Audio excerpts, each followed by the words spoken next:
अस्सलाम वालेकुम। My name is Hina मकसूद अहमद और आज हम अपना रिसर्च स्किल का नेक्स्ट लेक्चर कंटिन्यू करेंगे। इस लेक्चर के अंदर मैंने आपको कहा था कि मैं आपको जो है प्रैक्टिकल करके दिखाऊंगी कि किस तरह साइटेशन की जाती है, किस तरह सोर्सेज को साइट किया जाता है, जिसमें आपकी कोटेशन आती है, पैराफ्रेजिंग आती है, ठीक है, समराइजिंग आती है। ठीक है, उसके बाद जो है अगर आपने रेफरेंसेस देने हैं बाहर वर्क साइटेड पेजेस पे तो किस तरह से हम जो है उसको एमएलए स्टाइल गाइड के अकॉर्डिंग जो है वो हम उसको सेटअप करते हैं। अच्छा, इसमें वही चीजें हैं जो मैंने आपको प्रीवियस लेक्चर में बड़े वाज़ेह तौर पर समझाई थी एमएलए की गाइड के अकॉर्डिंग। जैसे कि एमएलए 9 हमने यूज किया था पीछे जो मैंने वीडियो बनाई, और मैंने आपको सोर्सेज को साइट करना उसमें सिखाया। इसी तरह जनरल इंफॉर्मेशन ले लेते हैं। जनरल इंफॉर्मेशन में यह है कि use parenthetical citation in the text with the corresponding work cited page. जो वर्क साइटेड पेज है वहां पे जो है हमने पैरेंथेटिकल साइटेशन करनी होती है। पैरेंथेटिकल साइटेशन क्या होती है, जैसे वर्क साइटेड पेज में आपको दिखाती हूँ। उसकी एग्जांपल ये है वर्क साइडेड पेज की। ये आपके जो है लास्ट पे इस तरह की फॉर्म में ना, ये वर्क साइडेड पेज पे इस तरह से रेफरेंस लिखे होंगे। जैसे ये वर्ड है Smith John the history of literature end of house. ये आपका लास्ट पे अटैच होता है ये पेज, और इसका इस पेज का नाम होता है वर्क साइटेड। वर्क साइटेड नाम होता है।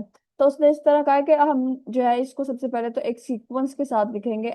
सीक्वेंस क्या होता है? अल्फाबेट का सीक्वेंस। पहले जो सा अल्फाबेट आएगा पहले वही नेम लिखा जाएगा। फॉर एग्जाम्पल आपका जो एस है वो एम के बाद आता है, तो हम जो है अल्फाबेट में, तो इंग्लिश अल्फाबेट में जो गिनती बाद में आएगी वो रेफरेंसेस आप नीचे बाद में लिखेंगे, और जो रेफरेंस पहले आएंगे वो आप पहले लिखेंगे। यानी ए वाले पहले आएंगे, बी वाले पहले आएंगे, सी वाले पहले आएंगे, अगर तो वो हैं। अगर वो नहीं है तो आपके पास जो रेफरेंसेस मौजूद है वो जिस जो है डिजिट से स्टार्ट हो रहे होंगे, जिस लेटर से स्टार्ट हो रहे होंगे, उस लेटर को हमने देखना है कि वो अल्फाबेट्स में पहले आता है या बाद में आता है, और उसको प्रॉपर अरेंज करना है। एक तो ये चीज हो गई। फिर मैंने आपको बताया कि ऊपर जाते हैं, use a legitimate legible font. Font use करना है आपने पूरे अपने इसके ऊपर जो रिसर्च थीसिस लिख रहे हैं, आप पेपर लिख रहे हैं या फिर आप डिसर्टेशन लिख रहे हैं, आपके पूरा पूरे रिसर्च के ऊपर, पूरी जो है बुकलेट के ऊपर आपने जो फॉन्ट यूज करना है वो टाइम न्यू रोमन्स है, एमएलए की गाइड के अकॉर्डिंग। इसके अलावा आपने कैलबरी या इस तरह के फॉन्ट यूज नहीं करने हैं क्योंकि वो अलाउ नहीं है, एरियल नहीं कर सकते, सिर्फ टाइम न्यू रोमन। उसके बाद वो कहते हैं कि आपने डबल स्पेसिंग देनी है, 1.5 नहीं बल्कि 2 देनी है, 2 स्पेसिंग। ठीक है, स्पेसिंग क्या होता है कि लफ्जों के दरमियान स्पेस होती है और दूसरी पैराग्राफ के दरमियान स्पेस होती है। तो बेसिकली ये जो डबल स्पेसिंग है ये पैराग्राफ के दरमियान भी आएगी और साथ साथ लफ्जों के दरमियान भी डबल स्पेसिंग होगी। तो ये चीज है, तो ये आपने थ्रू आउट ये भी इस्तेमाल करना है। उसके बाद तीसरी चीज है इंडेंटेशन, जिसको हम इंडेंट कहते हैं, फर्स्ट लाइन को इंडेंट कर देना। ठीक है, इसको इन अदर वर्ड्स इंडेंटेशन कहते हैं। हर पैराग्राफ की इंडेंटेशन 0.5 होनी चाहिए। फॉर एग्जाम्पल अगर कोई लाइन जो है हमने स्टार्ट करनी है, ठीक है, और लाइन हमें पता है हमेशा ये मार्जिन, फॉर एग्जाम्पल ये आपकी कॉपी का मार्जिन है या फिर आपके पेज का मार्जिन है जो किनारा होता है। ठीक है, वहां पे वहां से जब आप स्टार्ट करेंगे तो आपने पहली लाइन जो है वो 0.5 की इंडेंटेशन में देनी है, और 0.5 जब इंडेंटेशन देंगे तो वो क्या होगा, वो आपका यहाँ पे टेक्स्ट आ जाएगा इस साइड पे जहां पे मेरा की कर्सर है। और बाकी पहली लाइन को इंडेंट करने के बाद बाकी सारी लाइनें जो हैं जो आपकी मार्जिन से स्टार्ट होगी, ऐसे सीधी सीधे मार्जिन से। सिर्फ वो पहली लाइन ऐसी होगी जिसमें आपने बस 0.5 की स्पेस देनी है, ठीक है, टुवर्ड्स द राइट साइड। तो इससे क्या होगा कि हमारी वो पैराग्राफ मेकिंग जो है बहुत खूबसूरत लगेगी। तमाम पैराग्राफ इसी इंडेंटेशन को फॉलो करेंगे। ठीक है, जब भी आप नया कोई पैराग्राफ यूज करेंगे, इंडेंटेशन को आप इस्तेमाल करने का तरीका यह है कि आप जो है एक दफा टैब की करें तो आपकी 7 स्पेसेस जो है लग जाती हैं।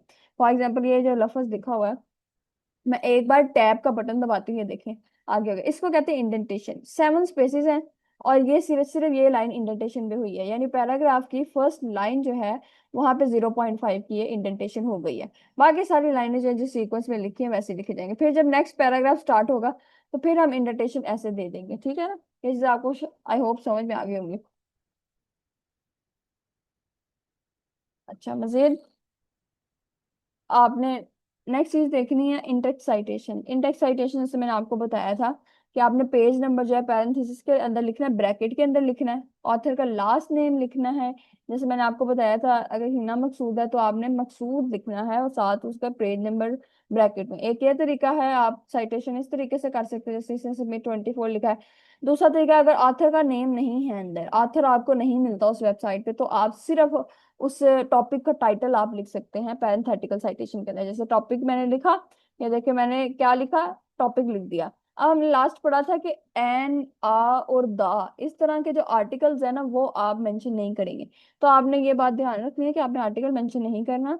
आपने जो टॉपिक होगा, जैसे ट्रॉमा है, ट्रोमेटिक हिस्ट्री है, तो हमने पूरा वर्ड द ट्रॉमेटिक हिस्ट्री नहीं लिखना, ट्रॉमेटिक हिस्ट्री लिखना है। आर्टिकल हमने यूज नहीं करने, और उसको फिर हमने इस तरह कोटेशन मार्क्स के अंदर जो है वो इंसर्ट करना है उस टाइटल को, और फिर जाकर हमने 24 लिखना है और हमारी सेकंड ब्रैकेट इस तरह मुकम्मल होगी। आई होप कि आपको ये समझ में आ गया होगा, इसमें कोई टफ काम नहीं है। जब ऑथर नहीं होगा तो ऐसे टाइटल हमने मेंशन करना होगा, और उसके ये असूल हैं मेंशन करने के। ठीक हो गया। और अगर एक या एक से ज्यादा ऑथर हैं तो हमने ये चीज पीछे देखी थी कि हम उसको कोमास के थ्रू भी डिवाइड कर सकते हैं। फॉर एग्जांपल स्मिथ है, उसका लास्ट नेम दूसरे बंदे का जो लास्ट नेम लेंगे जॉनसन, फिर तीसरा बंदा जो थॉमसन है।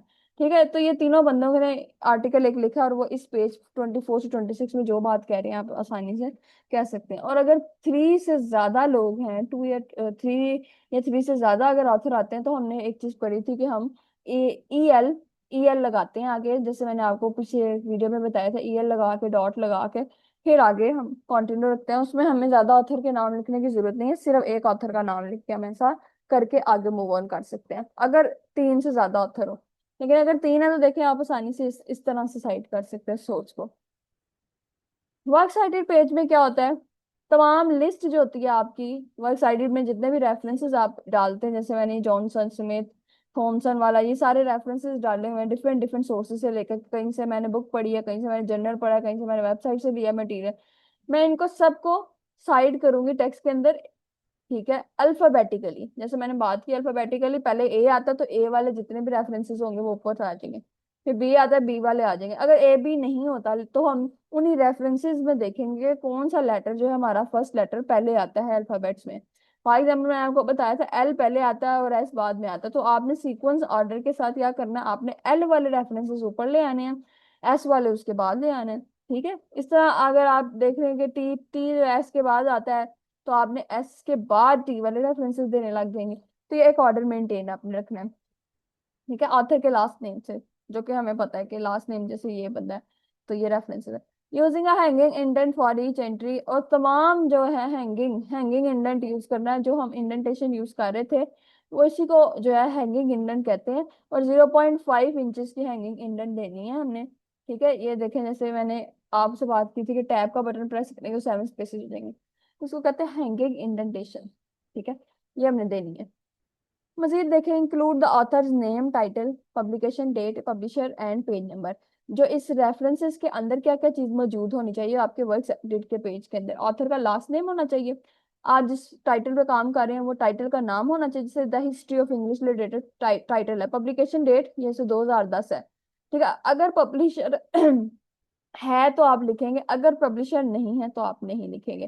ठीक है, इसके अलावा आपने पेज नंबर, अगर आप वेबसाइट से आपने नहीं लिया, किसी बुक से लिया, तब भी आप पेज नंबर जरूर मेंशन करेंगे। ठीक है, मजीद मजीद इंफॉर्मेशन जो है ये आपको यहाँ से मिल जाएगी कि पहले हमने लास्ट नेम डाला, लास्ट नेम के बाद हमने फर्स्ट नेम डाला उसी ऑथर का, लास्ट नेम और फिर फर्स्ट नेम। फिर इसके बाद क्या किया, title of the book, book का जो टाइटल हमने वो लिखा, फिर हमने लिखा पब्लिशर। पब्लिशर फॉर एग्जांपल ये जो टेक्स्ट जो थी जहाँ से हमने रीड किया अपना मटेरियल, वो रैंडम हाउस से पब्लिश हुई है, तो मैंने उस पब्लिशर का नाम लिख दिया, उस जगह का, उसकी प्लेस की लोकेशन भी लिख दी। ठीक है, नाम हो गया, लोकेशन हो गई, इस तरह से। फिर ईयर कब हुई पब्लिश, मैंने वो चीज लिख दी। अगर पेज नंबर मेंशन हो सकता है, क्योंकि सम टाइम हम ना पेज नंबर यूज करते हैं, मटेरियल उठाते हैं ना जिस पेज नंबर से, हाँ वो पेज नंबर से मटेरियल उठाता है, ओवरऑल मटेरियल नहीं उठाते, तो हो सकता है कि वो आप जो है उसमें आगे फला फला पेज नंबर भी मेंशन करें कि मैंने जो है ना उस पेज नंबर से जो है पढ़ा, तो आप वो भी मेंशन कर सकते हैं। ठीक है, इसी तरह ये बुक से रीड करने का मैंने तरीका बताया कि बुक से अगर हम कोई चीज पा रहे हैं तो साइटेशन ऐसे होगी एमएलए गाइड के अकॉर्डिंग। अगर हम जर्नल से रीड करते हैं तो जर्नल में कैसी होगी, जर्नल जो होता है वो डिफरेंट होता है, और जो आर्टिकल या बुक होती है वो डिफरेंट होती है। ठीक है, ये आप रीड आउट भी कर सकते हैं। अच्छा, last name, first name author का, और उसके बाद आर्टिकल का टाइटल। जो टाइटल मैंने आपको बताया था, जैसे टाइटल ऑफ द बुक जो था ना, हमने लिखा था हिस्ट्री ऑफ लिटरेचर। ठीक है, ये हम बुक का रेफरेंस दे थे, लेकिन आर्टिकल का जो टाइटल आएगा, जो जर्नल्स होते हैं उनके आर्टिकल का, वो कोटेशन मार्क्स में आता है। देखिए उसने कोटेशन मार्क में सारा टाइटल लिखा हुआ है। ये जर्नल को साइड करने का एक तरीका है। ठीक है क्या? उसके बाद सॉरी, आर्टिकल टाइटल हमने लिख लिया। आर्टिकल टाइटल को इस तरह हमने लिखने के बाद जर्नल का टाइटल लिखा। या आपके जर्नल का टाइटल होगा, हमने फिर बाद में उसको लिखना है ये। ठीक है, उसके अंदर हमेशा दो टाइटल होते हैं, एक आर्टिकल का टाइटल होता है, दूसरा जर्नल का टाइटल होता है। फिर उसके अंदर वॉल्यूम एक वर्ड होता है, वॉल्यूम के आगे लिखा होता है वॉल्यूम 10, 11, 12, 6, वो वॉल्यूम आपने मेंशन करना होता है जर्नल के अंदर। वो आप जहाँ से भी ये जर्नल पढ़ेंगे ना, उसके ऊपर ये चीजें ऐसे ही मेंशन होंगी, तो आपको पता चल जाएगा जर्नल है। इशू डेट आपने लिखनी होती है, जर्नल का भी इशू हुआ तो आपने इशू डेट जो है 2019 लगा दी। ईयर ऑफ पब्लिकेशन आपने लगा दिया। ठीक है, किधर गया? वॉल्यूम 10 था, इशू डेट आपकी थी 2, और ईयर ऑफ पब्लिकेशन आपकी 2019 थी। ये पीपी बेसिकली पेज नंबर को कहते हैं। ठीक है, ये पेज नंबर जो है आपका क्या है, 12 से 20 है। ये चीज हो गई, ये पीपी।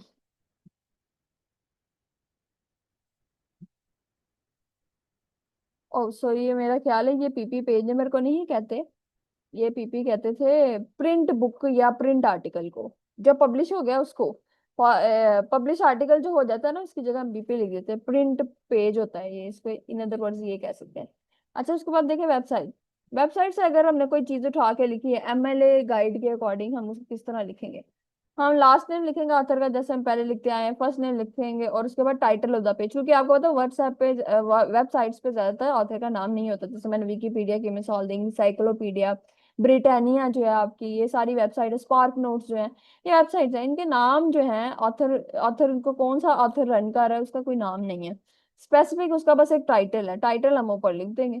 ठीक है, वेबसाइट का टाइटल लिखेंगे, और उसके बाद टाइटल, पहले आप अपने टॉपिक का टाइटल लिखेंगे। फॉर एग्जांपल, विकिपीडिया के ऊपर आपने किस चीज की सर्च की थी, ट्रॉमा की टर्म को सर्च किया था, तो ट्रॉमा का टाइटल होगा। टॉपिक हमारा टाइटल जो है ट्रॉमा है। उसके बाद आप वेबसाइट का पूरा जो टाइटल यानी नेम होगा वेबसाइट का वो लिखेंगे, जैसे स्पार्क नोट्स हो गया। ठीक है, इसके अलावा जो है आपने जहाँ से भी वो मटेरियल डिग आउट किया, विकिपीडिया हो गया, इस तरह ये टाइटल ऑफ द वेबसाइट होगा। उसके बाद डेट लिखनी है, डे कौन सा है जब ये पब्लिश हुआ, मंथ कौन सा है, ईयर ऑफ पब्लिकेशन।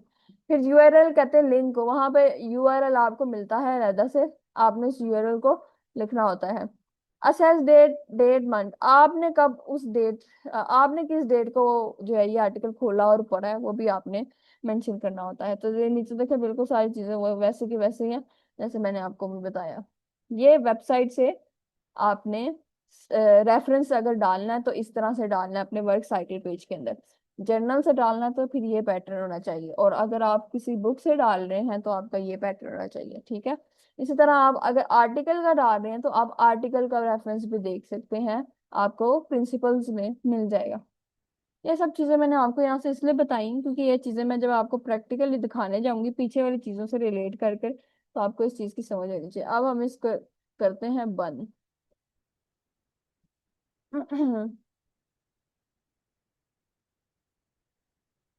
अब मैं आपको प्रैक्टिकली करके दिखाती हूँ कि किस तरह हम दिखाती हूँ किस तरह सोर्सेस को हम साइट करते हैं।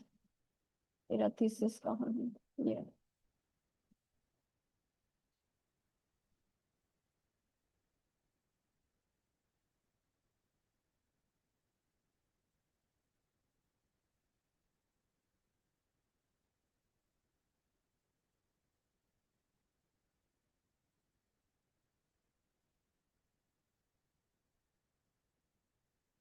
अच्छा जी, इंट्रोडक्शन का चैप्टर नंबर 1 हमारा इंट्रोडक्शन होता है।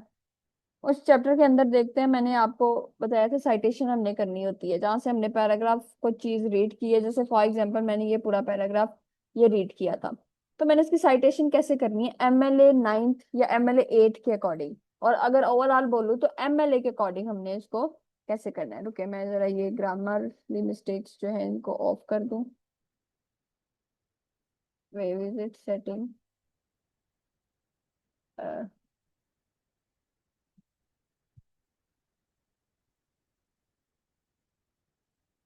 चले, अब ये आपका क्या है, ये मैंने पैराग्राफ कहीं से उठाया, ये मुकम्मल पैराग्राफ, और पैराग्राफ उठाने के बाद मैंने जिस पेज से पढ़ा, ठीक है, जिस आर्टिकल से पढ़ा, वो मैंने उस आर्टिकल में जो ऑथर का नाम अगर मुझे मिला तो मैंने लिख दिया, ऑथर का नाम नहीं मिला तो मैंने ऑथर की जगह, जैसे यहाँ पे मजीद मैं आपको बताती हूँ, ये था टाइटल नाम, ये उसका इसका मेरे पास समझे ऑथर नहीं था, तो मैंने क्या यूज कर दिया, मैंने टाइटल के 2 या 3 वर्ड्स यूज कर लेने हैं, ठीक है।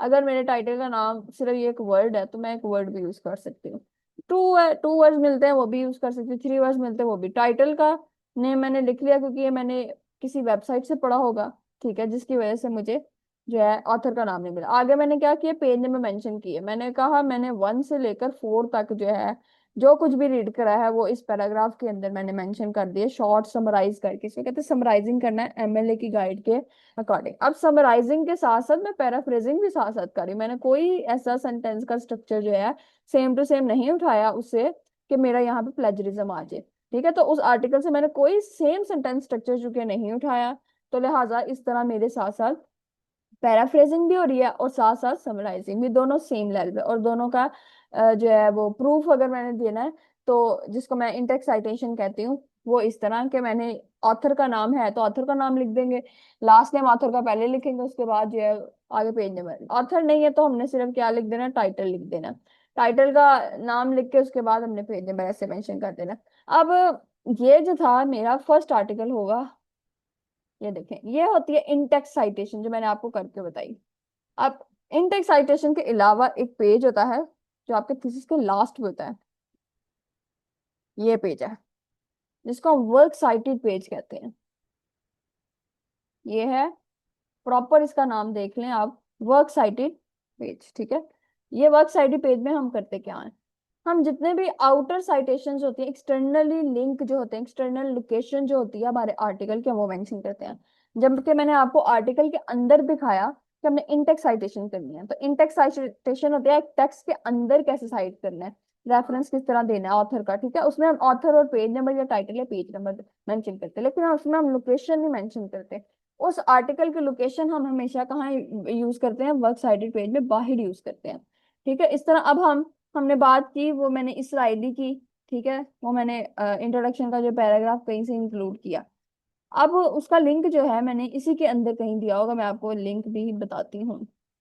ये देखें, ये है भाई, ये है वो लिंक, क्योंकि मैंने वर्क साइटेड पेज के अंदर अल्फाबेटिकली सारे ऑर्डर में रखे हुए हैं, हर चीज अल्फाबेटिकली अरेंज हुई है, पहले एच आता है, फिर देखिए आई आता है, फिर जे वाली आती है, फिर एल वाली, अल्फाबेट्स के अकॉर्डिंग मैंने सीक्वेंस दिया हुआ।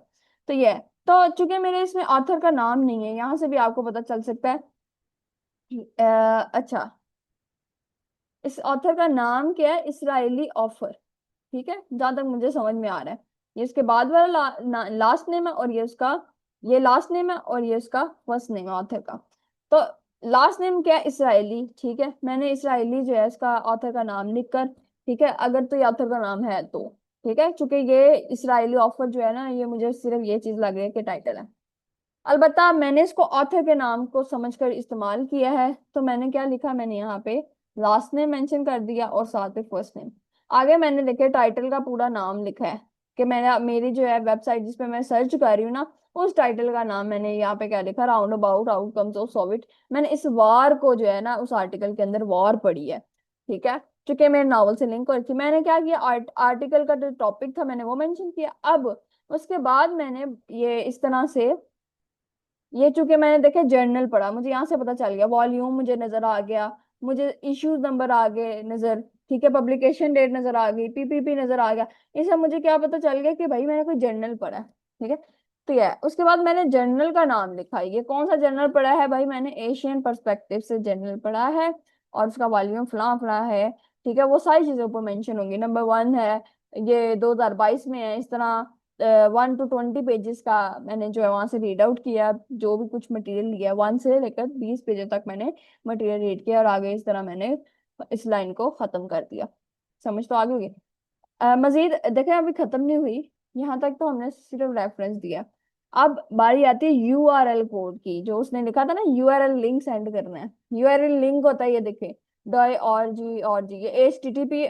हम समटाइम एचटीटीपी जो है वो ये आपके जैसे एमएलए की गाइड है, ये एचटीटीपी नहीं लगाने देती, ये अलाउ ही नहीं करती, कहती है आपने एचटीटीपी वर्ड यूज नहीं करना। तो मैंने एचटीटीपी को रिमूव करके क्या यूज किया है आगे से, DOIORG यहाँ से लिखा, ताकि मेरा लिंक असेस हो सके। ठीक है, ये एमएलए की गाइड गाइड के अकॉर्डिंग कह रही हूँ कि एचटीटीपी वर्ड यूज नहीं होता लिंक में भी। तो मैंने देखे कितने लिंक यहाँ पे दिए, एचटीटीपी यूज ही नहीं किया मैंने। डब्ल्यू आप करें, DOI ज्यादा आपको मिलेगा आर्टिकल्स में से। ठीक है, डब्ल्यू आपको वेबसाइट्स में से मिलेगा। ठीक है, इस तरह डब्ल्यू अगर आप कुछ यूट्यूब से निकाल के डालते हैं तो डब्ल्यू आपका YouTube.com इस तरह से साइट का पेज बनेगा। तो ये चीज है। ठीक है, अगर फेसबुक से निकालते हैं तो फेसबुक का नाम भी अंदर आ जाए। फिर मैंने इस आर्टिकल को, यानी जो मैंने ये लिंक सेंड किया उसके बाद मैंने असेस डेट लिखनी है कि मैंने कब ये आर्टिकल पढ़ा है। मैंने 31 जनवरी 2022 में ये आर्टिकल पढ़ा है। ठीक है, तो मैंने इस आर्टिकल को पढ़ के इसको अपने वर्क में साइट किया है।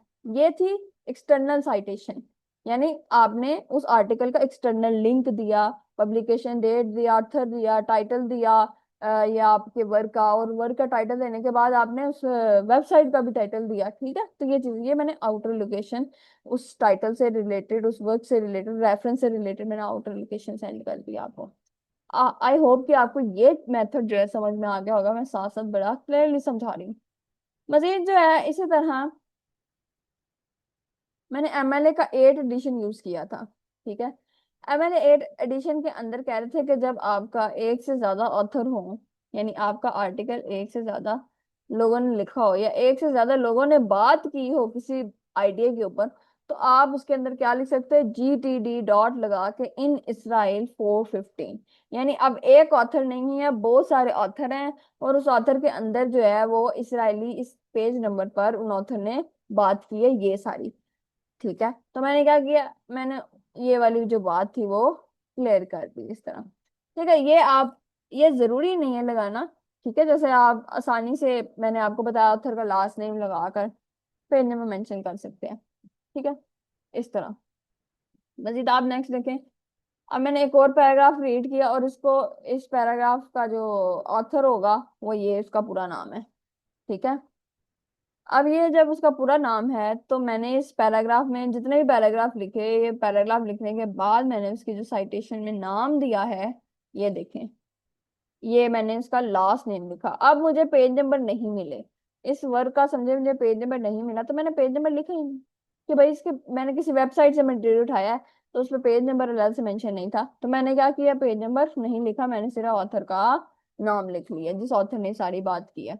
फिर अगला मैंने आर्टिकल जो भी पढ़ा, आर्टिकल पढ़ा, बुक पढ़ी है, जर्नल पढ़ा, जो भी चीज मैंने पढ़ी, जैसे जैसे ये अगला जो पैराग्राफ था ये किसी और ने कहा हो ना, ये देखें लिनर्ड, इसका भी मैंने वेबसाइट से पढ़ा, क्योंकि देखें वेबसाइट बता देती है कि पेज नंबर नहीं है। ठीक है, पेज नंबर नहीं है तो आप जो है नहीं लिखेंगे, सिर्फ उस ऑथर का नेम लिखेंगे। मजीद आगे देखे, चलते जाएं चलते जाएं।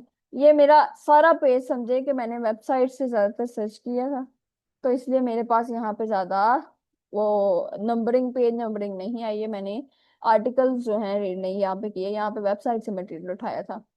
ठीक है, इसलिए आप हर जगह देख रहे हैं कि ऑथर का नेम आ रहा है। ठीक है, पेज नंबर कम ही आ रहा है, जहाँ पेज नंबर आएगा समझे मैंने वहां पे बुक पढ़ी है, जर्नल पढ़ा है या आर्टिकल पढ़ा है। ठीक है, ये चीज हो गई है। अच्छा, ये चीज मैं आपको बता रही थी। अब यहाँ मैंने अतीक रहीमी की जब बात की, मेरा इंट्रोडक्टरी पैराग्राफ था अतीक रहीमी के बारे में मैंने बताना था, एक्सप्लेन करना था चैप्टर 1 के अंदर वो कौन है। ठीक है, या फिर उसने जो वर्क्स लिखे हैं वो वर्क्स कौन कौन से उसने लिखे हैं। अब मैंने जहां से रीडिंग की, उस वेबसाइट के ऊपर ना नंबरिंग नहीं थी, पेज नंबरिंग नहीं थी, उस वेबसाइट का कोई ऑथर भी नहीं था। तो मैंने क्या किया, उस वेबसाइट का जो पहला तो मेरा जो टॉपिक था ना, टाइटल, टाइटल जिसे हम कहते हैं, जिस टॉपिक में मैं रिसर्च कर रही है, सर्च कर रही थी वो वाली हिस्सा, मैंने वो टॉपिक जो है उसका पहला लफ्ज या दो लफ्ज, पहले दो लफ्ज उतार लिए। मेरा टाइटल उसमें क्या था, अतीक रहीमी। ठीक है, ठीक है, अतीक रहीमी था। तो मैंने टाइटल को कोटेशन मार्क में, जैसे मैंने आपको बताया था, टाइटल जब हम उठाते हैं तो कोटेशन मार्क में पैरेंथेटिकल पोजीशन में उसको लिख देते हैं, यानी ये जो है राउंड ब्रैकेट को हम क्या कहते हैं, पैरेंथेसिस कहते हैं। तो ये है। इस तरह करके हम लिख देते। पेज नंबर होता तो आगे हम पेज नंबर भी लिख देते, क्योंकि पेज नंबर नहीं है तो हम पे पेज नंबर नहीं लिखा। इसी तरह ये मेरा जितना भी आप देख रहे हैं चैप्टर 1 में जो इंट्रोडक्शन है, सारा मैंने इस तरह वेबसाइट से लिया, कुछ मैंने आर्टिकल पढ़े, कुछ मैंने जर्नल पढ़ा। अब ये मेरा सेकंड जो चैप्टर है, मेरे अकॉर्डिंग सेकंड चैप्टर, ये लिटरेचर रिव्यू का। लिटरेचर से रिव्यू करना जिसे हम कहते हैं ना रिव्यू, इसका मतलब होता है हमने लोगों के वर्क्स को रीड करना है जो हमारे टेक्स्ट से रिलेटेड है। उनके वर्क्स को रीड करने का फायदा ये होगा कि हमें एक गैप मिल जाएगा जिस पर रिसर्च नहीं हुई। फॉर एग्जाम्पल, मैंने ये अतीक रहीम का टेक्स्ट पे जो थी वो रिसर्च की अर्थनेशिस के ऊपर। मैंने ना 5 से 6 या 10 आर्टिकल समझे पढ़ लिए, और मुझे 10 आर्टिकल से पता चला कि ये चीजें जो है पहले डिफाइन हो गई हैं, उन पे मैंने रिसर्च नहीं करनी। फॉर एग्जाम्पल, जैसे मैंने इस पैराग्राफ के अंदर जो है किधर गया, ये बताया कि सिंबोलिज्म, थीम्स ऑफ वार, ये सब चीजें जो है डिस्कस पहले हो चुकी हैं। ठीक है। अब जिन जिन लोगों ने डिस्कस की हैं इन सब चीजों को, उसमें ये पहला बंदा जिसका मैंने आर्टिकल पढ़ा उसका नाम था नसरीन कदर। क्या नाम था? नसरीन कदर। ये अभी मैं उस बंदे का पूरा नाम लिख रही हूँ कि नसरीन कदर इस तरह स्टेट्स इन हिज आर्टिकल, अपने आर्टिकल का नाम मैंने उसका लिखा कि आर्टिकल का उसका ये नाम था, द गोस्ट ऑफ अतीक में। उसमें उसने क्या क्या चीजें मैयर की हैं वो मैंने इस पैराग्राफ में सारी उसकी बात बताई। मजीद मैंने अभी बात खत्म नहीं हुई तो मैं उसी ऑथर के सेकंड नेम को लिख रही हूँ। क्यों? क्योंकि मैंने फर्स्ट नेम लिख के पूरा मेंशन कर दिया हुआ है, वो मैं उसी बंदे की बात करी। अब मेरा दिल है तो मैं सेकंड नेम लिख लूं या फिर ही करके उसको प्रेजेंट कर लूं, ये मेरी अपनी मर्जी है। ठीक है। यहाँ पे ये मैं अभी भी उसकी बात कंटिन्यू है। उसने जो जो बातें की मैंने लिख दी। अब देखें, जब उसने की सारी बातें मैंने लिख दी तो मैंने एंड पे क्या लिखा? मैंने लिखा कदर ने 119 से लेकर 121 पेज में ये सारी बातें की हैं जो मैंने ऊपर मेंशन की हैं, सारी बातें। समझ में आ गई आपको ये सारी बातें? ये देखें, आई होप सो ये आपको क्लियर हो गया होगा। ये भाई सारी बातें उसने अपने उस पेज के अंदर की हैं। ठीक है। किधर गया वो पेज नंबर? कहाँ गया? इसको लिखने का एक और तरीका, जैसे मैं हमने बात की थी, या तो आप पैराग्राफ में ही उस पूरे ऑथर का नाम मेंशन कर दो और एंड पे जाके आप पेज नंबर मेंशन कर दो, तब भी ठीक है। किधर गया पैराग्राफ स्टार्ट? ये देखें, अब इस पैराग्राफ में स्टार्ट पे नाम नहीं लिखा गया ऑथर का। ठीक है। तो जब हमने लिया जहां से है, हम वहां पे एंड पे जाके कदर लास्ट नेम और उसके आगे पेज नंबर मेंशन कर देंगे। समझ आ गई ये चीज है? फिर अगर मैंने देखे लास्ट नेम लिख दिया, कदर को मैंने मेंशन कर दिया है, तो मैं आगे जाकर कदर ना भी लिखूं, सिर्फ पेज नंबर लिख दूं। ये देखे, page number according to the कदर, सारी बात की और फिर एंड पे पेज नंबर कर लिया। ये मेरी साइटेशन का दूसरा मेथड जो मैंने आपको बताया। ठीक है। अच्छा, उसके बाद मैंने अगर कोई डिफरेंट बंदा कदर के अलावा मैंने जैसे पढ़ा, जैनब को शायद पढ़ा था, जैनब थी, मैं आपको भी बता देती हूँ। कदर के बाद आती है जैनब अली। ये सेकंड आर्टिकल मैंने रीड किया जिसका नाम था फ्रेंड्स और फो। इस आर्टिकल के अंदर, ये पूरा आर्टिकल का नाम है, इस आर्टिकल के अंदर एग्जामिन किया इस लड़की ने, ठीक है, एम्पैथी, फ्रेंडशिप, ये सब चीजों को। ठीक है, जो जो इसने बयान किया वो मैंने पहले पैराग्राफ के अंदर लिख कर, ठीक है, एंड पे क्या किया? पेज नंबर मेंशन कर दिया। क्यों? क्योंकि मैंने नाम तो पहले लिख लिया। मैंने कहा ये फलां लड़की ने कहा है, जो ऑथर है उसने कह दिया, तो ऑथर का नाम तो मैंने ऊपर मेंशन कर ही दिया, तो फिर मैं एंड पे क्या करूंगी? सिर्फ पेज नंबर मेंशन करूंगी। ठीक हो गया? आई होप कि आपको क्लियर होगा। ठीक है। और मैंने सबसे पहले ऑथर का जो है, अगर मैं इस तरह लिख रही हूँ तो मैं ऑथर का पूरा नाम लिखूंगी। देखिए, मैंने जैनब अली फर्स्ट दफा लिख रही हूँ तो पूरा नाम Zainab Ali, according to the Zainab Ali states. लेकिन अगर मैं ये यहाँ पे लिखूं, इसके अंदर मैं ऊपर जैनब अली मेंशन नहीं करती, तो इसके अंदर मैं हमेशा ऑथर का लास्ट नेम लिखूंगी, अली लिखूंगी, और फिर आगे पेज नंबर। लेकिन चूंकि मैंने जैनब अली पर मेंशन कर दी है तो मुझे बार बार लिखने की जरूरत नहीं है, मैं पेज नंबर लिखती जाऊंगी। आई होप सो ये भी आपको क्लियर हो गया होगा। देखें, अब मैंने क्या किया कि मैंने जब पैराग्राफ यूज किया, मैंने इस सेकंड और थर्ड पैराग्राफ के अंदर नेम नहीं लिखा था, जैनब अली नहीं लिखा, यहाँ पे भी नहीं लिखा कि वो कहती है। मैंने पैराग्राफ मुकम्मल करने के बाद रेफरेंस दे दिया कि ये सारी बातें जो हैं ये अली नहीं, यानी जैनब अली नहीं की हैं, और पेज नंबर 26 पे की हैं। सेकंड लास्ट नेम यूज किया और 26 कर दिया। समझ में आ गई ये चीज? अच्छा, उसके बाद जो मैंने अगला आर्टिकल पढ़ा वो इस बंदे का, और ये आर्टिकल नहीं था, ये जर्नल था। ठीक है, ये जर्नल मैंने पढ़ा। और इस जर्नल के अंदर जो था, ये Athanasius and the piece of stone, ये इसके बारे में सारी रिसर्च हुई हुई थी, साइकोलॉजिकल स्टेट वगैरह। ये दो बंदों ने ये जर्नल लिखा था, ठीक है। अमूमी तौर पर जो जर्नल होता है ना वो बहुत लेंथी होता है, तो ये बहुत लेंथी जो था आर्टिकल था।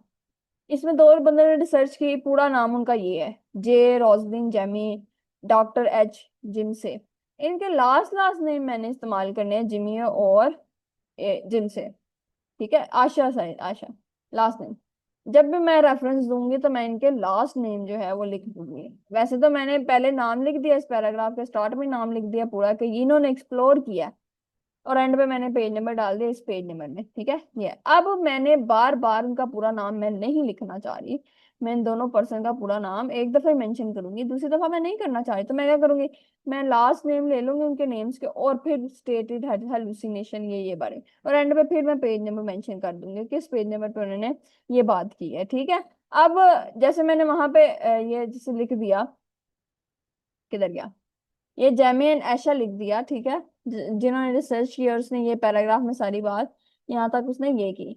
आगे जो मैंने बात की है, for instance Rahimi emotional explain, ये मैं आगे जो ये लाइन जो है ना, बेसिकली ये जिसको मैंने भी रिमूव करके ऊपर लेके आई हूँ, ये लाइन एक्सप्लेनेशन लाइन है, यानी जब मैं अपने वर्क के साथ रिलेट करने जा रही हूँ ना, तो ये इसको कहते हैं एक्सप्लेनेशन लाइन। क्या कहते हैं? Explanation line. यानी इस बंदी के आइडिया को जब मैं टेक्स्ट बुक से अपनी रिलेट करूंगी तो मैं ये फिर आगे क्या लगाऊंगी, ये कॉलन लगाऊंगी। मैंने एक्सप्लेनेशन लाइन लिखी, कॉलन लगाया, और ब्लॉक कोटेशन, ये मैंने आपको बताया था ना, जो चार या चार से ज्यादा लाइनों की है उसको हम क्या कहते हैं, ब्लॉक कोटेशन। मैंने ब्लॉक कोटेशन इतनी लंबी उठाई, टेक्स्ट से उठाई, कहीं और से उठाई, और मैंने यहाँ पे क्या लिख दिया, जय आशा, क्योंकि ये ब्लॉक कोटेशन जो थी ये मैंने इसी जर्नल से उठाई है, तो मैंने आगे जर्नल का मेंशन किया, लास्ट लास्ट नेम जय आशा 369 370, ये मेंशन करना बहुत जरूरी था, ठीक है। ब्लॉक कोटेशन के बाद हमने पढ़ा था कि कोई पीरियड नहीं आता, बल्कि ब्लॉक कोटेशन में पहले पीरियड आ जाता है, ये देखिए आपको नजर आ रहा है, पहले पीरियड आया, ठीक है। ये चीज है, और उसके बाद जो है ये ब्रैकेट आई है। फिर नेक्स्ट में भी आप देख रहे हैं सारे आर्टिकल जो हैं मैंने ऐसे ही रेड किए हैं, सारे ये सारे आर्टिकल ऐसे ही रेड किए हैं, जहाँ पे मैंने नेम मेंशन किया है, जहाँ पे मैंने नहीं, फॉर एग्जांपल मैं अब ये जिस बंदे का आर्टिकल रीड करेंगे, ये थोड़ा एक और टेक्निकल पॉइंट आ गया। ये बंदा अनायतुल्लाह है, पूरा नाम इसका, और आर्टिकल इसका, ये पूरे आर्टिकल का नाम है। इसने इसमें जो भी इन्वेस्टिगेट किया मैंने वाज़ह करके बताया, और जो भी बातें की मैंने कहा, ये पेज नंबर 1 पे अनायतुल्लाह ने सारी बातें की। अब मैं अनायतुल्लाह का पूरा नाम नहीं लिखना चाह रही, या फिर अनायतुल्लाह के आर्टिकल से मैं बात करना चाह रही हूँ, और उस बात में मुझे कोई और ऑथर मिला, यानी कोई और बंदे का वो आइडिया है जो अनायतुल्लाह ने अपने आर्टिकल में मेंशन किया, तो वो कोई और बंदे का मैंने नाम लिखा, मैंने उसका सारा आइडिया नरेट किया, और नरेट करने के बाद यानी किसी और बंदे का नाम अनायतुल्लाह ने अपने आर्टिकल के अंदर लिखा था, जिसका उसने आइडिया लिया है, ठीक है। ये बात जरा गौर से सुने, मैंने भी ये बात पीछे भी की थी, जिसका आइडिया उसने लिया है उस बंदे का, उसका हमने पूरी बात उसका आइडिया बयान किया। फिर हमने कहा कि इनायतुल्लाह का आइडिया नहीं है, ये इस बंदे का आइडिया है, तो इसलिए मैंने GTD लगाया था, GTD इन आयतुल्लाह, सिर्फ इसलिए मैंने GTD लगाया था। और आगे देखें, पेज नंबर मेंशन है, तो ये है, जब मैं अनायतुल्लाह के आर्टिकल के अंदर किसी और बंदे का आइडिया या किसी और बंदे का रेफरेंस जो मुझे नजर आता है, वो नजर आ रहा है, मैं उसका आइडिया ले रही हूँ, रेफरेंस डाल रही हूँ, तो मैंने फिर जो है जिसे टाल बंदा था इसका मैंने आइडिया डाला, और दूसरा बंदा कैरत था इसका आइडिया डाला, और ये दोनों आइडियाज किसमें मेंशन थे, अनायतुल्लाह के आर्टिकल में मेंशन थे, लेकिन ये अनायतुल्लाह की बात नहीं है, तो ये किसी और की बात है, तो मैंने क्या कर दिया, GTD लगाया। GTD के आगे मैंने डॉट इन उल्ला 5, ये MLA 8th एडिशन का रूल है कि जब ऐसे हो जाए कि आपने बहुत सारे ऑथर्स का आइडिया जो है अंदर आ जाए, लेकिन वो आइडिया जो हो उस ऑथर का ना हो, उस रिसर्चर का ना हो जिसकी ये रिसर्च है, तो फिर उसको इस तरह से मेंशन करते हैं। ये बड़ा जो क्रिटिकल पॉइंट था, इसी में आके हम ज्यादातर लड़ते हैं। लेकिन यहाँ पे ये नायतुल्लाह के आर्टिकल में ही एक बंदा फ्राइड है नाम इसका, ठीक है, फ्राइड है, दूसरा बंदा, बस एक ही बंदा है, तो फ्राइड जो है वो भी, फ्राइड का अपना आइडिया है पूरे ट्रॉमा से रिलेटेड, उसके आइडिया को रिप्रेजेंट किया अनायतुल्लाह साहब ने, तो मैंने क्या किया कि GTD लगा कर आगे डॉट लिखा, और इन उल्ला यानी लास्ट नेम और पेज नंबर, ये रिप्रेजेंट करने के लिए कि ये आइडिया खुद अनायतुल्लाह ने कहीं से बारो किया है। फिर इसे लब कैपड़ा आप देख लें, वो सारी इस तरह।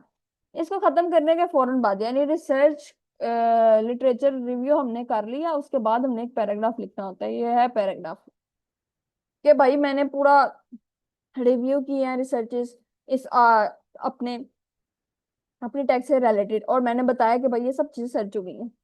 जो चीजें सर्च नहीं हुई मैं वो सर्च करने जा रही हूँ। और वो क्या चीज है जो मैं सर्च करने जा रही हूँ, वो मेरे रिसर्च क्वेश्चंस बताएंगे।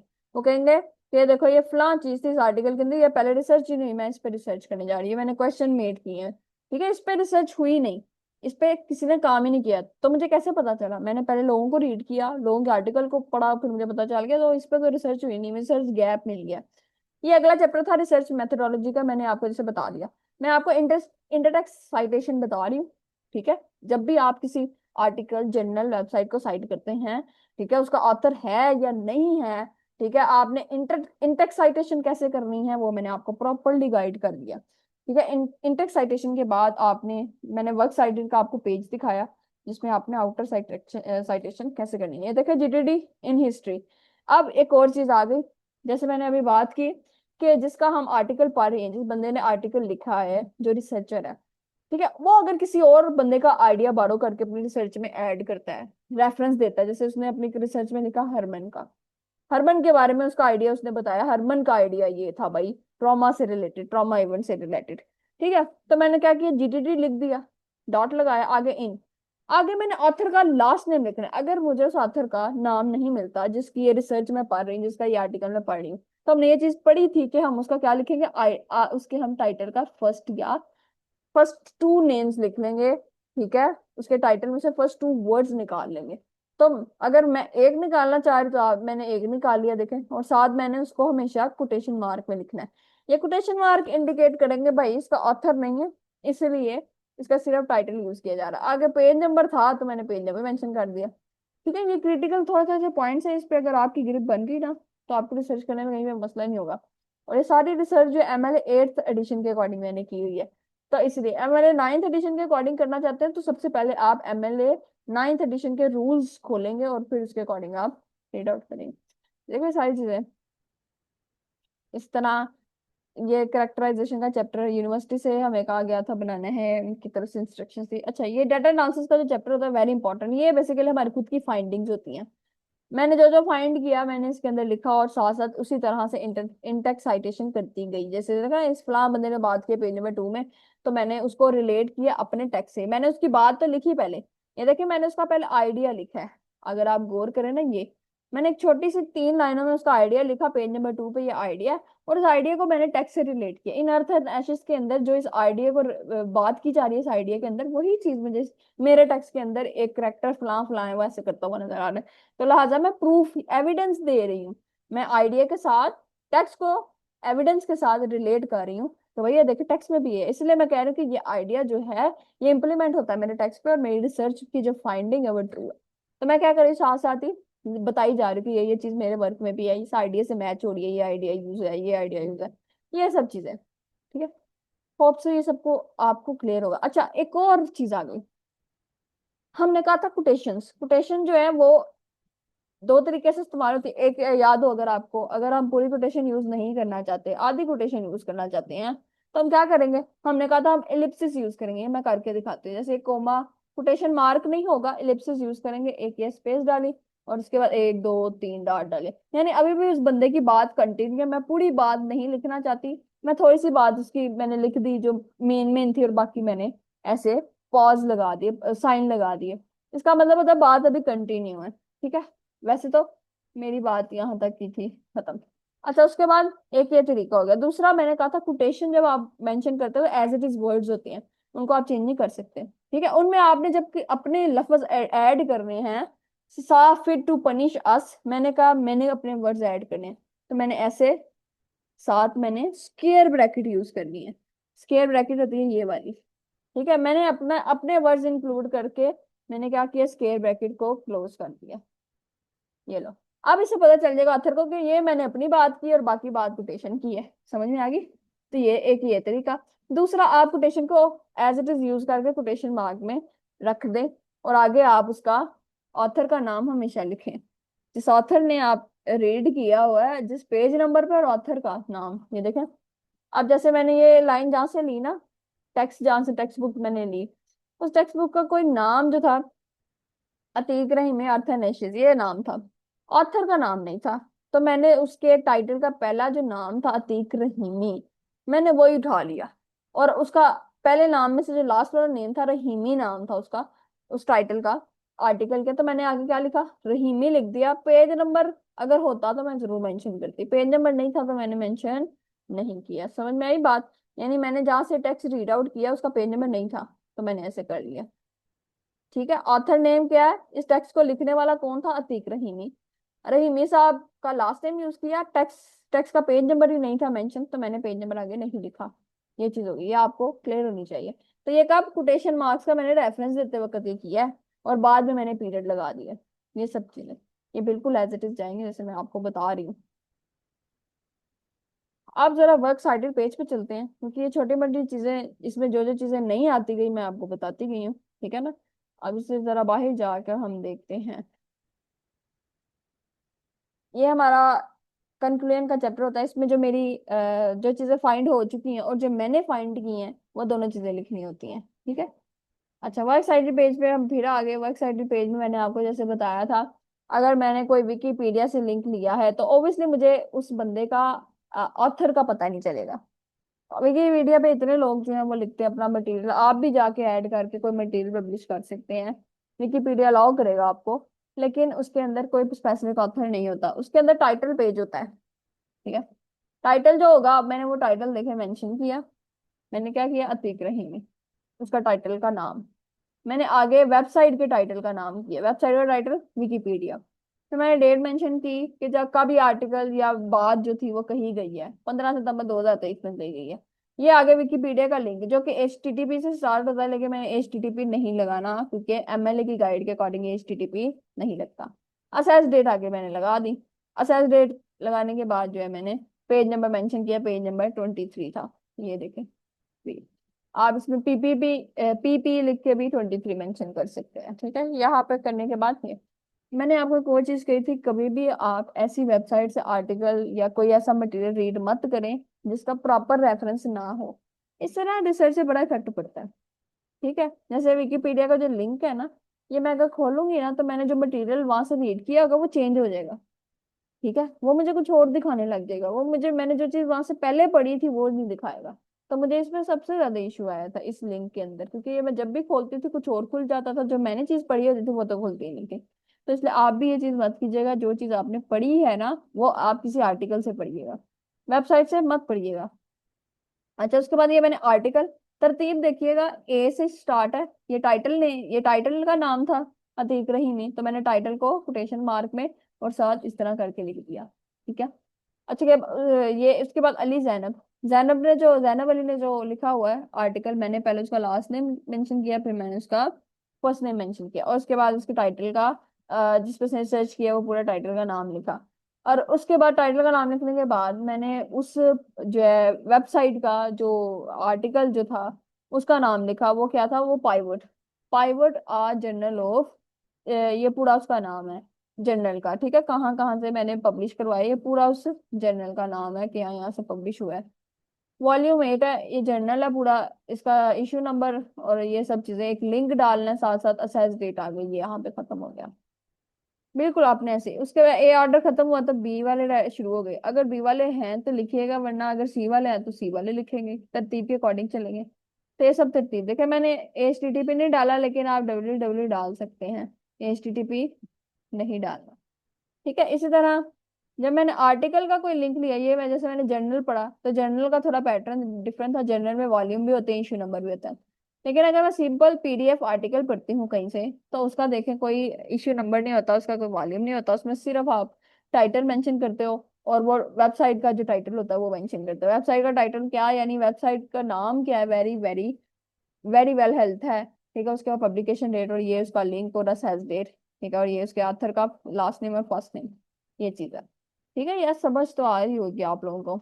इसी तरह ये सारे मैंने देखे टाइटल मेंशन किए हैं। अब ये देखें, ये चीज देखें जरा, ये इंसाइक्लोपीडिया पे भी ऑथर का नाम नहीं होता। ये मुझे बड़े मसले आए थे इसकी वजह से। तो फिर मुझे क्या हुआ, कि मैंने उस ऑथर का नाम नहीं था तो मैंने क्या किया, कंटेम्परेरी ऑथर लिख दिया।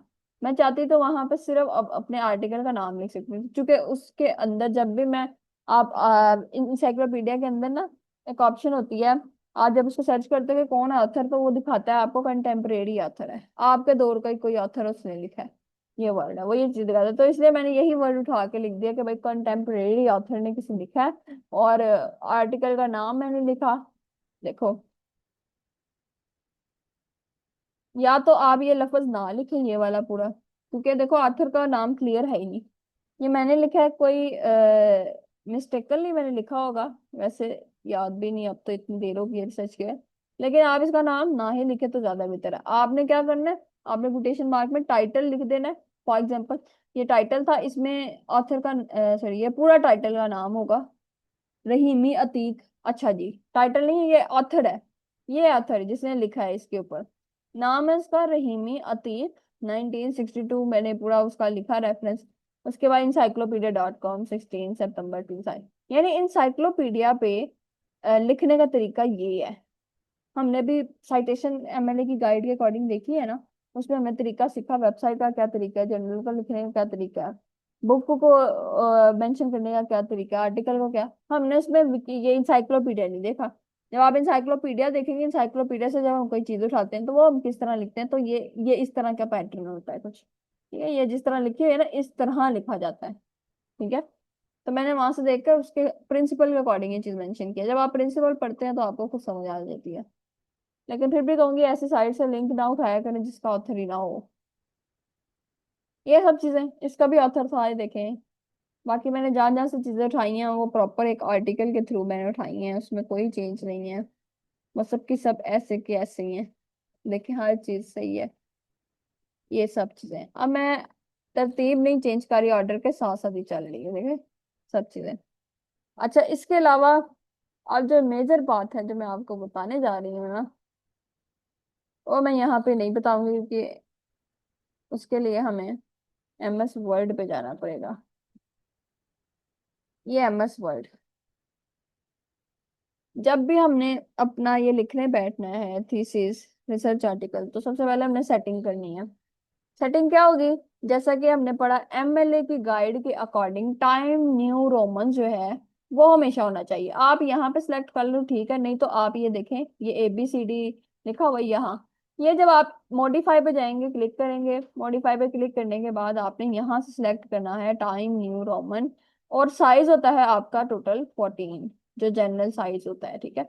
ये उसके बाद बोल्ड नहीं करना, ठीक है, इटैलाइज नहीं करना, ये चीज है। अब उसने सेकंड चीज कही कि सारे जो आपके पैराग्राफ है ना वो, उनकी अलाइनमेंट लेफ्ट साइड पे होनी चाहिए। अलाइनमेंट से मुराद यानी आपके इस लेफ्ट लाइन के साथ सारी लाइंस लिखी जानी चाहिए। ये देखें नीचे, ये सैंपल टेक्स्ट इसने लिखा हुआ है, इस तरह से आएंगे, ये चीज हो गई, ठीक है। अगर तो अलाइनमेंट आपकी इस तरह है तो आप लिखेंगे, अगर नहीं है तो ये जस्टिफाइड। जस्टिफाइड से मुराद सारी लाइंस इक्वल इक्वल आएंगी एक दूसरे के साथ, ठीक है। जस्टिफाइड का मतलब होता है सारे वर्ड्स जो हैं, ये यहाँ पे खत्म होगा, अगली लाइन भी यहीं पे खत्म होगी, फिर तीसरी लाइन उसके अकॉर्डिंग, फिर ये एक पैराग्राफ की शक्ल होती है। देखिए नीचे उसने सारी जस्टिफिकेशन दी हुई है, ये जस्टिफाइड कहते हैं इसको, जस्टिफाइड करना, ये वाला जस्टिफाइड, ठीक है, ये चीज होगी। अच्छा, उसके बाद जस्टिफाइड करने के बाद, ये भी MLA के गाइड में होती है सब चीजें। डबल स्पेसिंग की बात हुई थी, डबल स्पेसिंग, ठीक है। डबल स्पेसिंग आपको, ये देखें, ये है यहाँ पे, देखिए ये सिंगल स्पेस है,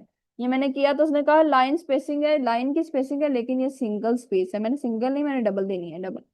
तो कितनी आ गई, 1.5, ये भी नहीं क्योंकि ये भी डबल नहीं है, डबल से बना 2, ये है वही डबल स्पेस, देखें लिखा आ गया, डबल लाइन स्पेस आ गया, ये मैंने सिलेक्ट कर लिया, ये चीज होगी मेरी कॉमन। अब ये करने के बाद अब मैंने इंडेंटेशन सेलेक्ट करनी है, ये सब चीजें हो गई हैं। इंडेंटेशन के लिए मैं फॉर्मेट में जाऊंगी, फॉर्मेट में जाऊंगी, पैराग्राफ सेलेक्ट करूंगी, पैराग्राफ में सेलेक्ट करने के बाद मैंने वही कहना है, पैराग्राफ सारे मेरे जस्टिफाइड होने चाहिए, ठीक है। इंडेंटेशन, ये वर्ड आ गए, इंडेंटेशन मेरी लेफ्ट साइड की कितनी होनी चाहिए, 0.5, ये देखें, ठीक है।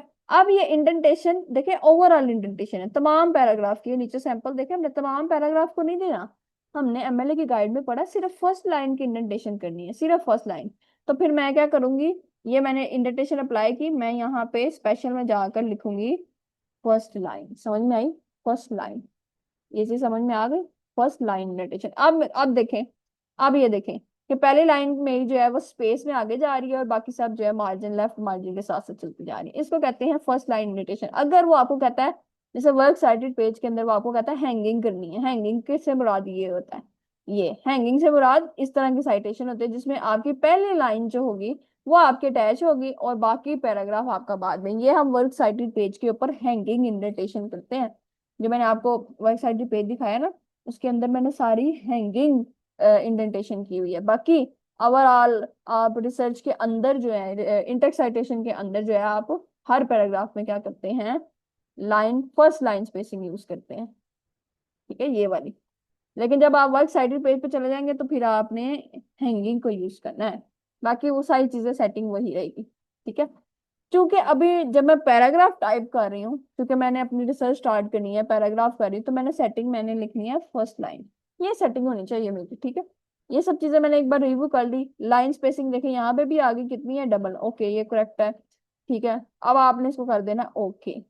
आपकी होगी इंडेंटेशन सिलेक्ट, आपके टाइम रूमन लैंग्वेज, आपका मटेरियल जस्टिफाइड है, डबल स्पेसिंग, 14 साइज है, ठीक है, नॉर्मल है। ये सब चीजें आपने एक बार देख ली और उसके बाद कर दी ओके। अब जब आप कोई भी चीज लिखोगे ना, कोई भी चीज लिखोगे, जैसे मैंने ये लिखी है, मैं आपको लिख के दिखा रही हूँ, ये मैंने कोई चीज लिखी है, ठीक है, ये खुद ब खुद उस फॉर्मेट में लिखी जा रही है जो मैंने फॉर्मेट उसको बता दिया हुआ है, ये खुद ब खुद। अब मेरा पैराग्राफ हो गया खत्म, नेक्स्ट पैराग्राफ ये देखें, ये खुद ब खुद स्टार्ट हो रहा है। आप देख सकते हैं इंडेंटेशन वही है, टाइम न्यू रोमन लैंग्वेज है, फोंट आपका 14 है, जस्टिफाइड आपका ये सारा जस्टिफाइड है, पैराग्राफ की देखें सीक्वेंस देखें सारा जस्टिफाइड है, यहाँ से भी देखें, ठीक है। उसके बाद डबल स्पेसिंग यहाँ से भी देखी जा सकती है, देखें डबल स्पेसिंग आपकी 2 है, ऑलरेडी टिक हुआ है। यानी आपने जो सेटिंग इसके अंदर जाके की है वो सेटिंग आपके पूरे इस पे अप्लाई हो सकती है, ठीक है। बिलफर्ज अगर आपकी ये सेटिंग अप्लाई नहीं हो रही है, तो मैंने थीसिस स्टार्ट करने से पहले सेटिंग कर ली, आप भी कोशिश कीजिएगा थीसिस स्टार्ट करने से पहले ही सेटिंग करें। बाद में बड़ा मसला होता है, जब बाद में आप, जब आपने ये यहाँ से सेटिंग नहीं की होती तो आप बाद में जब हर चीज की कर रहे होते तो आपके उसमें बड़ी परेशानी आती है। तो कोशिश कीजिए पहले ये सेटिंग कीजिएगा नॉर्मल वाले में जाके फिर। अच्छा, इसके अलावा ये चीज तो इंपॉर्टेंट थी, मैंने आपको बता दी, इंडेंटेशन तो चलेगी। इसके अलावा पेज नंबरिंग, जैसे हम लिखते हैं ना चैप्टर 1, चैप्टर 2, चैप्टर 3, मैं क्या कर रही हूँ, मैं पेज नंबर, अच्छा कुछ चीजें ऐसे थे जो बुलेट्स की फॉर्म में आती हैं, ऐसे बुलेट्स की फॉर्म में आ गई, ठीक है, ये हो गए, फिर सेकंड बुलेट्स की फॉर्म में आ गई। और बुलेट्स के बजाय हम अपने ये नॉवल के अंदर या ये सॉरी रिसर्च के अंदर 1 2 3 का लफ्ज यूज करते हैं, 1 2 3 इस तरह करके, ठीक है, 1.1, फिर 1.1 सब हेडिंग, हेडिंग सब हेडिंग। तो जब आपने हेडिंग देनी है ना, तो ये देखें हेडिंग 1, हेडिंग 1 का आपने फिर सिलेक्ट करना है, मॉडिफाई पे जाना है, जहां पे भी आपने हेडिंग देनी है। अगेन आपने क्या करना है, हेडिंग में आपने टाइम न्यू रोमन 14, कलर आपका है ब्लैक, की ब्लैक एंड व्हाइट में ही होती है हमेशा, सर जस्टिफाइड है, ठीक है, डबल स्पेसिंग है आपकी, हेडिंग आपकी होगी। अब आप जाएंगे फॉर्मेट में, फॉर्मेट के बाद आपने नंबरिंग पे जाना है। अगर आपने हेडिंग नंबर्स में देनी है, जैसे मैं आपको बता रही हूँ 1 2 3, या फिर रोमन नंबर हो गए आई, ठीक है, इस तरह डबल आई, ट्रिपल आई, ठीक है, फिर वी आई रोमन में हो गई, तो मैं नंबरिंग में जा रही हूँ। ये देखें, अगर तो मैंने ऐसे हेडिंग देनी है कोई चीज, मैंने कहना है ये अगर आपको टाइप्स आ जाती है तो आप लिखते हो ना टाइप्स में, 1 टाइप ये है, सेकंड टाइप ये है, थर्ड टाइप ये है, 4 टाइप ये है, तो आप उसके अकॉर्डिंग ये चीज भी सिलेक्ट कर सकते हो, ठीक है। अगर आपकी ये बुलेट्स हैं ये भी सिलेक्ट कर सकते हो, और अगर आपकी ये बुलेट्स हैं रोमन जो है तो आप इनको भी सिलेक्ट कर सकते हो। आपकी जो भी होगी ना आपने इसके अकॉर्डिंग करना है, ठीक है। फॉर एग्जाम्पल मेरी ये थी लास्ट वन, मैंने इसको सिलेक्ट करके क्या कर दिया, ओके कर दिया इस फॉर्मेट को, ठीक है। मैंने क्या किया, सिलेक्ट करके ओके कर दिया। अब मैं दोबारा एक दफा जाऊंगी वहीं पे, किधर गया आप, ठीक है। अब मैंने नंबरिंग सिलेक्ट कर ली, किधर गई, यही चीज है, ठीक हुई। मैंने नंबरिंग में ये वाली सिलेक्ट की, तो मैंने डिफाइन न्यू नंबर फॉर्मेट ये बताया, यही सिलेक्ट की थी, देखें ये आ गया नंबर स्टाइल। अगर मैं चेंज करना चाहती हूँ मैं यहाँ से भी कर सकती हूँ, 5 1 2 3 1, लेकिन मैंने ये थर्ड वाली सिलेक्ट की थी, थर्ड वाली, ये मैंने यहाँ पे कर दी। अब थर्ड वाली वो कह रहा है कि स्टार्ट ऐसे होगी, उसने ऑटोमेटिकली लगा दिया आई से होगी स्टार्ट और आई के आगे आएगा डॉट। अलाइनमेंट आप देख लें, आपने राइट साइड पे करनी है, इस साइड करनी है तो कर सकते हैं, आपने लेफ्ट साइड पे करनी है तो लेफ्ट साइड कर सकते हैं। देखिए लेफ्ट साइड पे आ गई है, वो पीछे सैंपल करके बता रहा है इस तरह होगा। अगर आप इसको राइट साइड पे करेंगे तो राइट साइड पे वो इस तरह देगा। ठीक है, और अगर आप इसको जस्ट सेंटर करते हैं तो सेंटर में इस तरह आएगी। ये सब चीजें आपको बतानी चाहिए। आपकी चूंकि लेफ्ट साइड से ही स्टार्ट होगी तो आपने करना है ऐसे, ये लेफ्ट साइड से। ठीक है, अगर उन्होंने आपको कहा हुआ ये चीज, ये कहते हैं हेडिंग। हेडिंग अगर उन्होंने कहा कि आपने हेडिंग देनी है 1 2 3 की फॉर्म में या रोमन नंबर की फॉर्म में, तो ये आपने सिलेक्ट कर ली। फॉन्ट आपने सिलेक्ट किया। फॉन्ट आपका, आपको पता था टाइम न्यू रोमन है, ये आप ऊपर से लिख के सर्च कर लेंगे। ठीक है, फॉन्ट आपका टाइम न्यू रोमन है। ठीक है, कोई बोल्ड नहीं, कोई इटैलाइज नहीं होता। ठीक है, इसमें नंबरिंग जो है बस ये होती है इस तरह से। साइज आपका 14 होता है। हेडिंग का अगर आपके इंस्ट्रक्शन आएंगे आपको यूनिवर्सिटी के अकॉर्डिंग कि हेडिंग का साइज क्या होता है। ठीक है, वो शायद कहीं आपको 16 होता है हेडिंग का साइज, तो आप हेडिंग का साइज 16 रख लेंगे। ठीक है, उसके बाद आपने ये करने के बाद आपने ये देखे नीचे बता दिया उसने ऐसे होगा, आपने कर देना ओके। यहाँ पे भी आपने कर दिया ओके। फिर यहाँ पे भी आपने ओके कर दिया। फिर ये भी आपने ओके कर दिया। अब जब मैं हेडिंग देनी होगी किसी चीज की तो मैं ऐसे ऐसे करके देखे हेडिंग मैंने सिलेक्ट करनी है। हेडिंग मैंने इसको क्लिक किया, मैंने हेडिंग सिलेक्ट की और फिर ये हेडिंग। अब ये बंद हो गया, मैं फिर से क्लिक कर रही हूँ। देखें, समझ में आ गई, हेडिंग टू आ गई। इस तरह मैं थर्ड लाइन में गई और मैंने लिखा। लिखने के बाद मैंने कहा ये थर्ड हेडिंग थी, मैंने ऐसे हेडिंग पे जाकर क्लिक कर दिया। फिर मैंने इसके आगे मजीद लिखा फोर्थ, तो मैंने इसको कह दिया कि भाई ये मैंने जो लिखा है इसको हेडिंग दो, थर्ड हेडिंग। या अगर मैं ऐसे नहीं करना चाहती तो मैं प्रॉपर टेक्स्ट सिलेक्ट करके ऐसे एकदम ही हेडिंग ऐसे दे सकते, चारों पे आ गई हेडिंग। ठीक है, ये देखे सब पे हेडिंग आ गई, ये चीज है। फिर हेडिंग के अलावा सब हेडिंग होती हैं, जैसे हम हेडिंग टू कहते हैं। ये मैंने क्या किया, सिर्फ हेडिंग के लिए होगा ये स्टाइल, ये फॉर्मेट, ये मैंने अब कर दिया रेस। ठीक है सारा। बाकी हेडिंग हमें कहीं कहीं पे देना जरूरी होती है, हेडिंग ज्यादा जगहों पे हेडिंग नहीं आती। अगर आपकी यूनिवर्सिटी मांगे तब दें, अदरवाइज ना दें। हेडिंग होती है, सब हेडिंग होती हैं कुछ। ठीक है, सब हेडिंग्स का भी वो तरीका बता देते हैं। कुछ लोग कहते हैं, जैसे मेरे आर्टिकल के अंदर मैंने जो रिसर्च की थी, डिसर्टेशन लिखा, उसके अंदर ना उन्होंने कहा नंबरिंग में हेडिंग नहीं देनी, आपकी हेडिंग होनी चाहिए चैप्टर 1। ठीक है, आपका होना चाहिए, आपने हेडिंग क्या देनी है, इंट्रोडक्शन। हमारी ये हेडिंग थी, इंट्रोडक्शन आपका होना चाहिए। और चैप्टर आपका, आपने ये लिखा, ऐसे लिखना चाहिए आप, स्टेप चैप्टर 1। ठीक है, उन्होंने हमें ये कहा, और उन्होंने हमें कहा कि आपने ये चीज कॉर्नर पे लिखनी है। ठीक है, और साथ साथ आप इस चीज को अप्लाई कर दें। ये मैंने ये जो सेटिंग सेलेक्ट की हुई थी ना पैराग्राफ की मैंने, लेकिन हेडिंग पे हेडिंग की है, देखिए हेडिंग नंबर 1। ठीक है, मेरा चैप्टर हेडिंग नंबर 1 ये आ गई। समझ में आई बात, चैप्टर की हेडिंग नंबर 1 मैंने जो दी हुई थी ये आ गई हेडिंग। ये मेरा आई बता रहा है। अगर उन्होंने आई कहा है तो लिखेंगे, नहीं कहा तो लिखने की जरूरत ही नहीं है। ठीक है, ये चीज आ गई, इसको रिमूव कर दें। इस तरह उन्होंने कहा था हमें हेडिंग देनी है, ये है। और आपकी हेडिंग आनी चाहिए सेंटर में। सेंटर में लाने के लिए कंट्रोल E आप दबा दें तो हेडिंग सेंटर में आ जाएगी। सेंटर में नहीं तो लेफ्ट पे जाना है तो इस तरह आ जाएगी, राइट पे जाना है तो इस तरह आ जाएगी। ठीक है, ये इस तरह आपकी हेडिंग्स आती जाएंगी। हेडिंग के ऊपर आपने नॉर्मल पैराग्राफ वाली इंडेंटेशन अप्लाई नहीं करनी, यानी आपने इसको क्लिक नहीं करना, क्योंकि यहाँ पे आपने कोई और सेटिंग की है। जब आप पैराग्राफ लिखने लगे तब आप इसको क्लिक करेंगे, जब आप खाली हेडिंग देने लगे तब इसको क्लिक करेंगे। जब आप सब हेडिंग करते हैं, उस हेडिंग से छोटी हेडिंग होती है सब हेडिंग, तो सब हेडिंग देंगे तो आप उसकी सेटिंग इसमें प्रॉपर करेंगे। सब हेडिंग का फॉन्ट आप रख सकते हैं 15 14 या फिर 12 रख सकते हैं। सब हेडिंग छोटी होती है। ठीक है, उसके पार्ट्स होते हैं। तो इस तरह से एक है बड़ी हेडिंग होती है, बड़ी हेडिंग के बाद उसके छोटे छोटे छोटे छोटे पार्ट्स होते हैं। जैसे मैं आपको थीसिस में दिखाती हूँ मैंने जो किया था, मैं आपको यहाँ से दिखा देती हूँ।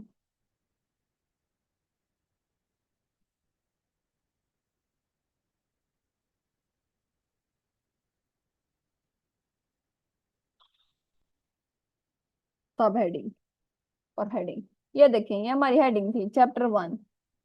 ये हमारी उसने कहा था हेडिंग ऐसे देनी है, चैप्टर 1 लिखना है और नीचे नाम लिखना है इंट्रोडक्शन। ये हमें यूनिवर्सिटी के अकॉर्डिंग इन्फो जो थी ना, इंस्ट्रक्शन आई थी उनके मुताबिक। तो हमने ये देखा सेटिंग सारी की हुई है, ये 1 1 1 ये सब सेटिंग हुई हुई है। ठीक है, क्या हेडिंग ऐसे देनी है। अब उन्होंने कहा कि हमें हेडिंग ऐसे देनी है, लार्ज हेडिंग ये है, और सब हेडिंग आपको बताती हूँ अब सब हेडिंग किस तरह, यानी चैप्टर 1 की प्रॉपर हेडिंग लिखकर उसमें सारा इंट्रोडक्शन डाल डूल के हर तरीके से सब हेडिंग आपकी ये है जो आपकी हेडिंग में ही आएगी, फर्स्ट हेडिंग के अंदर ही आएगी, यानी एक चैप्टर के अंदर ही आएगी। और ये छोटी करके आएगी लिटरेचर रिव्यू, ये कहते हैं सब हेडिंग जो आम हेडिंग से छोटी होती है। और इस हेडिंग के ऊपर मैंने कौन सा रूल अप्लाई किया हुआ, 1.1 वाला। यानी ये जो हेडिंग है मैं आपको लेके जाती हूँ ऊपर वाली, ठीक है, ये जो ऊपर वाली हेडिंग है ना, किधर गई है,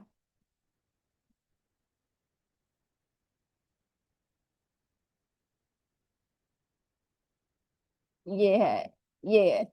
इस हेडिंग के ऊपर मैंने ये वाला रूल अप्लाई किया हुआ है, नजर आ रहा होगा आपको, 1 पॉइंट।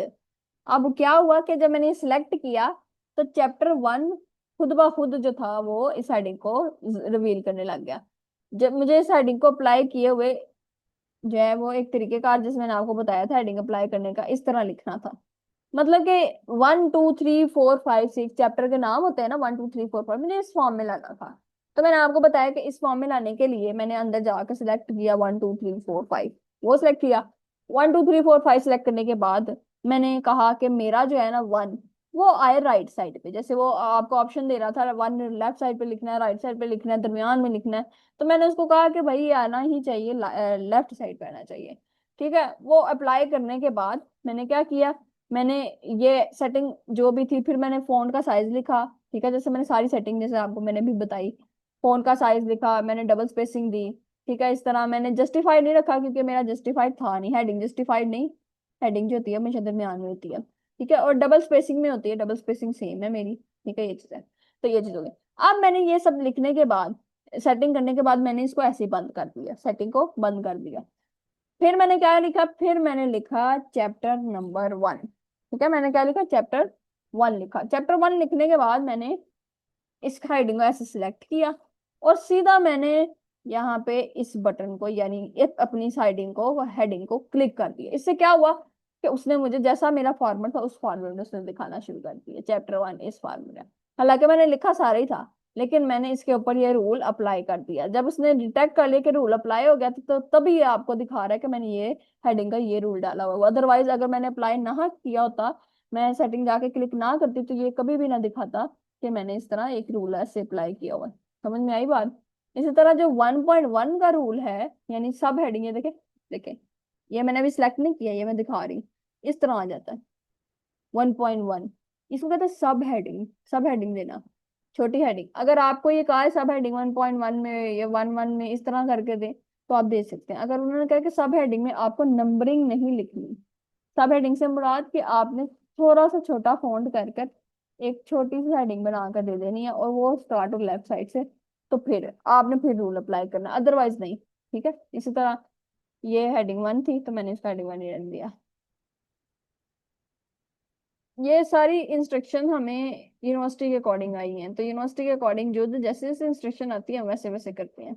अगर वो हमें कहता है कि 1.1 की हेडिंग दो तो फिर हम देते, उसने कहा ही नहीं कि नंबरिंग होनी चाहिए पूरे, उसने नहीं कहा। यहाँ पे ना लिटरेचर रिव्यू में जब हम सब हेडिंग देते हैं ना तो हमारी हेडिंग, ये देखिए मैंने सिलेक्ट की हुई है सब हेडिंग। मैंने पहले सब हेडिंग लगाई, उसके बाद सब हेडिंग लगाने के बाद जो था मैं लिटरेचर रिव्यू लिखा। फिर क्या किया मैंने, वो सब हेडिंग जो थी, जो लिटरेचर रिव्यू लिखा, उस सब हेडिंग की जो नंबरिंग थी मैंने उसको रिमूव कर दिया। ठीक है, ये जो 1.1 नंबरिंग मैंने लिखी हुई थी ना, मैंने इसको रिमूव कर दिया और लिटरेचर रिव्यू रहने दिया।